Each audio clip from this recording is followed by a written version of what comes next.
కోల్కతా హత్యాచార ఘటనపై ఎఫ్ఐఆర్ దాఖలు చేయడంలో ఎందుకు ఆలస్యం జరిగిందని బెంగాల్ ప్రభుత్వాన్ని సుప్రీంకోర్టు సూటిగా ప్రశ్నించింది. కేసు స్టేటస్ రిపోర్టును సిబిఐ సుప్రీంకోర్టులో సమర్పించింది. ఈ సందర్భంగా బెంగాల్ ప్రభుత్వం తరపున వాదించిన కపిల్ సిబాల్, సిబిఐ తరపున వాదించిన సొలిసిటర్ జనరల్ తుషార్ మెహతా మధ్య వాడివేడి వాదనలు జరిగాయి.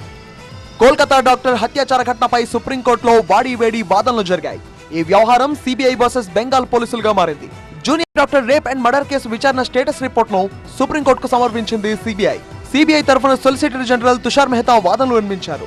బెంగాల్ పోలీసుల తరఫున కపిల్ సిబాల్ వాదనలు వినిపించారు. బెంగాల్ పోలీసుల తీరును తీవ్రంగా తప్పుపట్టారు ఎస్జీ తుషార్ మెహతా. సిబిఐ దర్యాప్తు ప్రారంభమయ్యే లోపు క్రైమ్ సీన్ ను పూర్తిగా మార్చేస్తారని ఆరోపించారు ఆయన.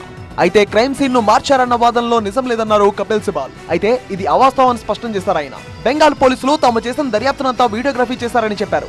అంత్యక్రియల తర్వాత ఎఫ్ఐఆర్ నమోదు చేశారని తుషార్ మెహతా ఆరోపించారు. అయితే పేరెంట్స్ డిమాండ్ మేరకే ఎఫ్ఐఆర్ నమోదైందని కౌంటర్ ఇచ్చారు కపిల్ సిబాల్. బెంగాల్ ప్రభుత్వాన్ని బద్నాం చేసేందుకు కుట్ర జరుగుతోందన్నారు.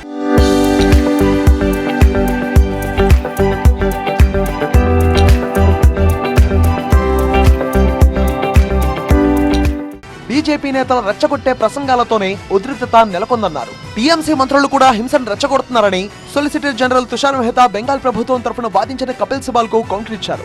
కోల్కతా దారుణంపై సుప్రీంకోర్టు చీఫ్ జస్టిస్ చంద్రచూడ్ తీవ్రంగా స్పందించారు. ఈ ఘటనపై రాజకీయాలు చేయవద్దని, బాధితురాలికి తగు న్యాయం జరిగేలా చూడాలన్నారు ఆయన. Doctor rape and murder case ఘటనపై ఎఫ్ఐఆర్ దాఖలు చేయడానికి ఎందుకు ఆలస్యం జరుగుతుందని సుప్రీంకోర్టు బెంగాల్ ప్రభుత్వాన్ని ప్రశ్నించింది. RG Kar medical college principal Sandip Ghosh తీరును సుప్రీంకోర్టు తీవ్రంగా తప్పుపట్టింది. హత్యాచార ఘటన జరిగి 14 గంటల తర్వాత ఎందుకు ఎఫ్ఐఆర్ నమోదు చేస్తారని సిజేఐ చంద్రచూడ్ ప్రశ్నించారు.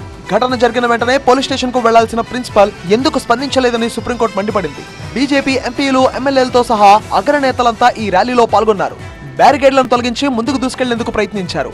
ఆరోగ్య భవన్ ను ముట్టడించేందుకు బీజేపీ నేతలు ప్రయత్నించడంతో తీవ్ర ఉద్రిక్తత చోటు చేసుకుంది. బీజేపీ నేతల ర్యాలీని పోలీసులు అడ్డుకున్నారు. దీంతో తోపులాట జరిగింది. అసెంబ్లీలో విపక్ష నేత సువేందు అధికారితో సహా బీజేపీ నేతలను, కార్యకర్తలను పోలీసులు అరెస్ట్ చేశారు. అయినప్పటికీ బాధితురాలి కుటుంబానికి న్యాయం జరిగే వరకు ఆందోళన కొనసాగుతుందని బీజేపీ ప్రకటించింది. బెంగాల్ సీఎం మమతా ఈ ఘటనపై ప్రధాని మోదీకి లేఖ రాశారు. దేశవ్యాప్తంగా అత్యాచారాలు పెరిగిపోయాయని, నిందితులను 15 రోజుల్లో కఠినంగా శిక్షించేందుకు కొత్త చట్టం తీసుకురావాలన్నారు మమతా బెనర్జీ. ఫాస్ట్ ట్రాక్ కోర్టులో విచారణ జరపాలన్నారు.